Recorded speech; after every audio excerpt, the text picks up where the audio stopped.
And welcome to another episode of Game Creation. So today we're going to be looking at the tiles. Now we all love the purple tiles, but they are in your placeholder, and actually we're going to change them up a little bit. We're not going to add actual graphics yet, but we're going to have a tile to represent grass, tile to represent water, and a tile to represent sand. We'll worry about the graphics down the road, but for the next stage, for this week's stuff, we need to have a number of different tiles so that we can actually progress with the project. So let's go to the screen. So you have seen that I've opened up the where we got up to last time. So it's the file that we started. Let's open the frame, and if I just run to remind us of where we're at. So we've got all this beautiful purple, and the player can walk about, and we've got scrolling, which is brilliant. So I'll stop that. Okay, so if I click in here, this is going to be the easiest thing I've ever done. I can add some grass, pick any colour really, and click OK. And so if I run it now, there we are, that'll do for grass. Remember, we'll worry about graphics down the line. We're not interested in spending too long on the graphics yet, because it could be that we completely change our mind about what we want for the graphics when we've actually created the game. Okay. So what I'm going to do with this project is I'm going to use the different directions on this background object for the different graphics.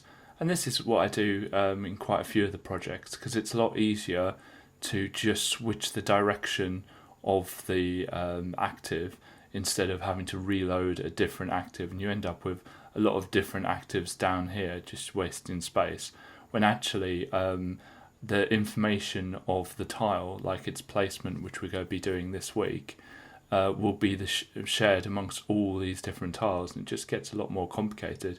You'll see that this is a much easier way of doing things. Now the problem is that at the moment I can only have 4 different tiles: grass, sea and sand. Brilliant for this week, but it's not going to work very well down the line because I've only got 1 extra spot. But what you can do is extend the number of directions that this object can face in. So if I stretch this out, we've got 32 different directions. Now, you might think that's odd. You're hovering over 31, the 31st one. How is it 32? Well, because we start at 0, that 0 is the first one. So yeah, and then that 1 is the second one. So that 31 is the 32nd one. Yeah, I love 0-based indexes, I really do. And we'll be doing 0-based index when we do arrays. So to future-proof this, I'm going to make sure this is stretched out so that I've got the maximum amount of directions. And you can actually extend it further by using the walking, running, and I believe you can add your own, but I'm not sure. Yeah, so you can add your own here. So you can actually have, I think, unlimited, although I hasten to add. But you'll notice that it resets back to 4 because I didn't use any of the other directions, and Clickteam tries to say, well, if you're not using them, you can't have them because it's loading in extra data. So yeah, so as soon as we put one in here, it will remember the fact we need 32 different directions. So what I'm going to do is highlight this, copy, Control and C. I'm just going to paste it in here. There we are. And this is going to be my C tile. And voila. And a different way I could have done that is if I click on here, Control and C, and then I can Control and V straight into here. So there's 2 different ways of doing it. I want a bit of an orangey sand like that. Okay, when I click OK now, you'll see that it doesn't actually change the direction of it. But let's have a bit of fun, because I like having a bit of fun.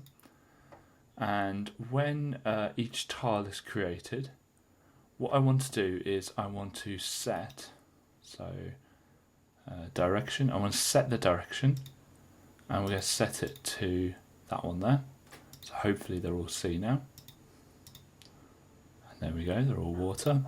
And what I can also do, and this is also one of the great things about directions, you can actually set it randomly. So let's click OK. And let's have a look. Oh, wow. Okay, so this isn't ideal for our situation because you can't actually move about, because the player, we theoretically shouldn't be able to walk on the water unless they've got some sort of power up or something, or a boat or something like that. And so if I'll just drag this in shot. If I refresh this, you'll see it's completely random. Wow, kind of trippy, isn't it? But we don't actually want that. And actually this week is all about being able to, first of all, not randomize it. We don't want that, so we'll delete that. And let's just run again to check. Yeah, we're back on the grass.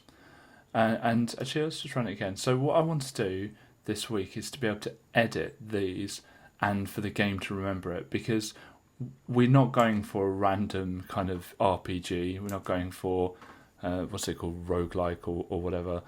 I have no idea whether that's the correct term.